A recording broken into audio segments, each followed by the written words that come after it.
For us as a family, technology was really important to help get us through lockdown. And it just helped me stay connected with all my friends. With the class, I could still learn and a lot of other things.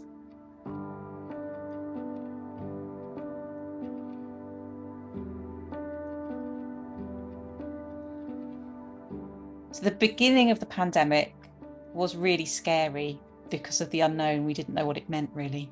I found it quite hard. I was scared before it started kicking off in March 2020. So I could see at the end of December something was going on in China. And I can remember saying to my husband, look, what if this comes over here and, it's a respiratory illness. What about Emily? So by the time it really got silly and lockdown came, I think I'd got over the blind panic, but found out as much as I could. And I can remember we went to Gosh about just over a week, maybe 2 weeks before lockdown. And I was getting a bit jumpy about Emily and school. And the consultant there said, look, we just don't know. We don't know what it will mean, but you're going to have to be careful.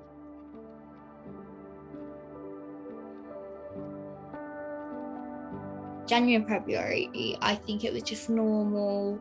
We began to hear about the COVID in China. I think a few people were a bit like, oh no, what if I get COVID from class? And I think I was probably the most relaxed out of the people in the class, because I'd just be saying, look, it's not even in the country and we're probably not going to be affected by it that much because of age. So time went on, and then it got to May, was it? May or March. And I think I actually got a Chromebook as an early Christmas present or just something. So, and I had to go off into lockdown. And we were saying how lucky it was that I did get the Chromebook before. And I did that for a little bit. And then a few weeks later, about a week later, I think, 2 weeks, everyone else went back off school. So what you do then is we wouldn't set up Google Meets. We would have a classroom and she set all the work.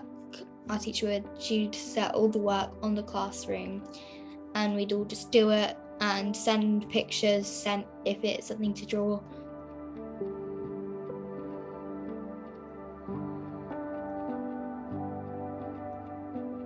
To keep busy throughout lockdown, I would just I'd call my friends, I'd keep up doing my violin, I'd take piano lessons. There was online stagecoach and baking, a lot of baking. And we did quizzes with our neighbours. I think it was Saturday, every Saturday night.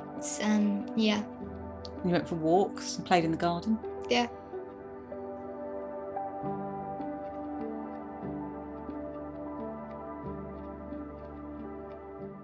I think for me, the hardest part of the pandemic was the concern about what would happen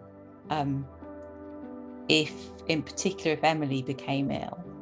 But then as time went on and we realised that actually most children were doing fine, and even children with PH were mostly doing fine. Yeah, then that disappeared, and then it was just a big inconvenience.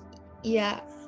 Which just the same as it is for everybody. I think I still had COVID worse than everyone else, or my other friends from the school who don't have PH. So Emily didn't contract COVID until July 2022, so 2 and a bit years into the pandemic. And do you want to explain how it was, Em?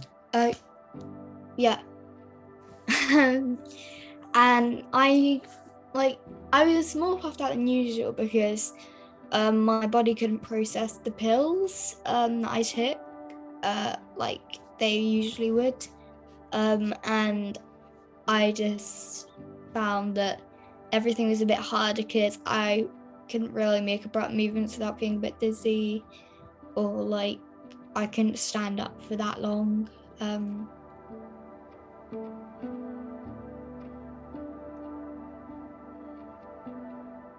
So as a family, we followed the shielding guidance that the government gave out. I don't like taking risks, so I'd rather be cautious than not. Yeah, the thing is, you don't know until you've got hindsight.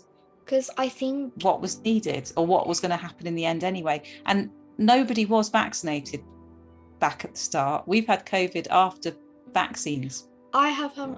You had one? Yeah, I've had one so far, but I was going to have a second one, but we couldn't make it. You got ill. Yeah.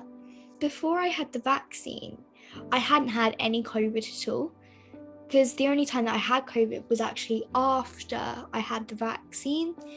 So it's whether that was strong enough or not, or whether it just didn't work for me as well, or I don't know. Yeah, I don't know. I think the vaccine made me feel better for us as adults. Just makes you feel safer, because like just the thought of having it kind of makes you feel safer, but you don't really think about, because you think, oh, I feel a lot safer now that I've had this vaccine, but you don't really think, is it actually making you safer? I sometimes find, because like, yes, it's not like COVID isn't going to affect you any worse than it. It's just a shame that the vaccine doesn't prevent you from catching COVID totally.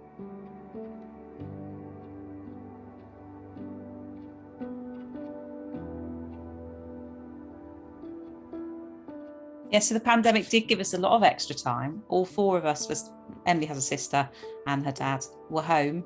And we did most evenings, we played cards for a couple of hours, and we wouldn't do that normally. We watched various shows. We do it sometimes, but we did it a lot more. And actually, I really liked not having to drive from work, even though I had to work over the computer. But it meant more time, because there's no time driving. I didn't go to the shops. We just got supermarket deliveries. I think that probably my favourite memories from the pandemic are like, because I got to spend more time in the house, and with family we played a lot more things, like we played a lot of card games, and that was really fun, and like loads of different games, and yeah.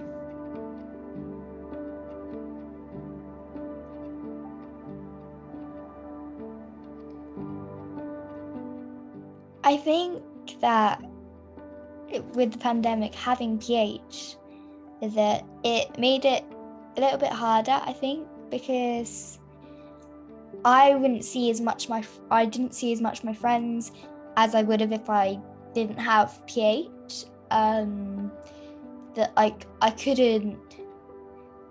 I think I was a bit more worried than other people might, because some of the symptoms of COVID are like shortness of breath, because I think so. It's like, how would that affect me if I already have a bit more shortness of breath? And it's just worrying right at the start. So I think that probably a lot of people found the pandemic difficult, but having a child with pulmonary hypertension, certainly in the early days, made it really worrying. But actually, things have worked out fine.